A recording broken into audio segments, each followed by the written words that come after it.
Guys आज हम फिर वापस बात करने वाले फ्रैंकलिन टेम्पल्टन की वो 6 स्कीम्स जो उन्होंने बिना किसी से पूछे बिना किसी से बात किए बंद कर दी थी अप्रैल 23 को। अगर आपको नहीं पता तो हमने एक वीडियो भी बनाई है जिसका मैं लिंक डिस्क्रिप्शन में दे दूंगा। तो वो थी Franklin India low duration fund, Franklin India ultra short bond fund, Franklin India short term income plan, Franklin India credit risk fund, Franklin India dynamic accrual fund और Franklin India income opportunities fund.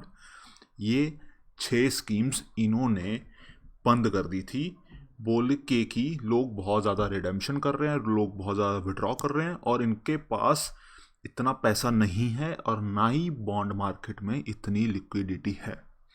तो इसका हम update लेके आए हैं जो कि काफ़ी ज़्यादा बड़ा अपडेट आ चुका है कि सुप्रीम कोर्ट ने बोला था कि मंडे को वो सुनेगी February 1 को। मंडे की बात कर रहा हूँ मैं, ये 25 की। उन्होंने बोला था कि वो February 1 को बात करेंगे कि कैसे ये जो फंड्स हैं, राइट, कैसे ये जो यूनिट होल्डर्स का पैसा है ये यूनिट होल्डर्स के पास कैसे जाएगा। लेकिन कुछ यूनिट होल्डर्स ने, स्पेशली जो बड़ा चंक होल्ड करते थे, उन्होंने बोला कि जो इन्होंने वोटिंग करवाई है कि फंड के साथ क्या होना चाहिए, अगर आपको नहीं पता तो फ्रैंकलिन टेम्पल्टन वानों ने एक वोटिंग करवाई थी, एक ई वोटिंग करवाई थी लोगों से पूछने के लिए कि इन फंड्स का क्या नतीजा निकलना चाहिए। तो उसका वोटिंग का जो रिजल्ट आया था वो था कि हमें इसको पूरा ख़त्म कर दो और हमें अपने पैसे वापस कर दो। तो कुछ शेयर होल्डर्स बोल रहे हैं, कुछ यूनिट होल्डर्स बोल रहे हैं कि ये कुछ गड़बड़ हुई है ई वोटिंग में। तो अभी सुप्रीम कोर्ट क्या बोल रहे हैं कि ये जो प्रोसीजर, जो भी मतलब डाइल्यूशन का प्रोसीजर डिसाइड होगा February 1 को, पहली बात तो it should be in accordance with SEBI regulations, right.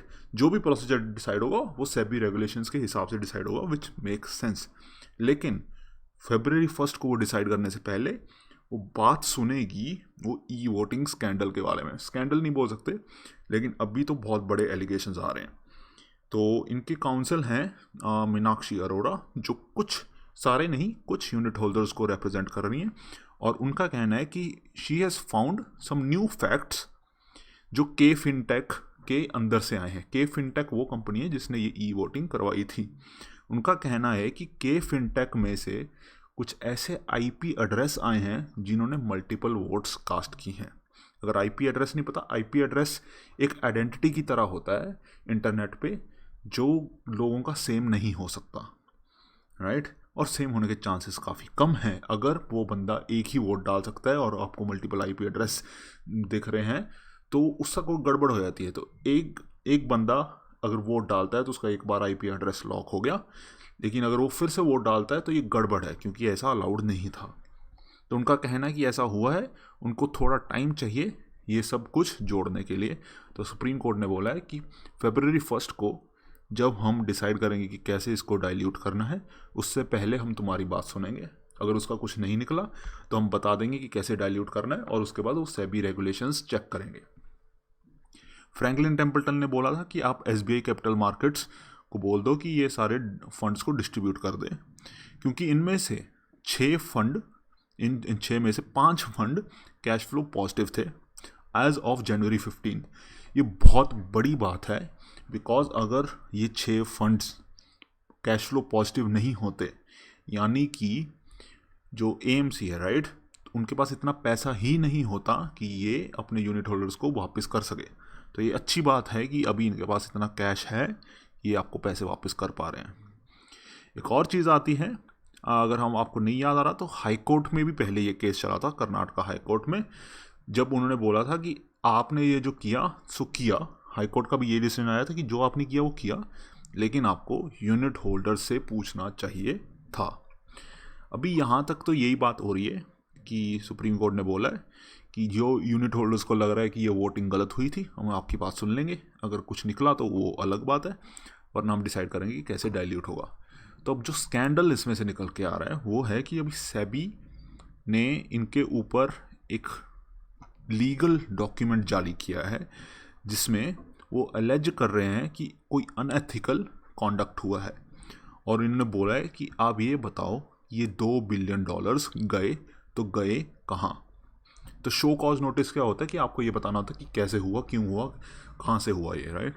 तो उनका मानना है कि जो फ्रैंकलिन टेम्पल्टन म्यूचुअल फंड है उसमें कुछ अनयूजुअल विड्रॉल्स हुए हैं ये 6 स्कीम्स में से, बिफोर उन्होंने अनाउंस किया कि ये बंद होने वाली हैं अप्रैल 23 को।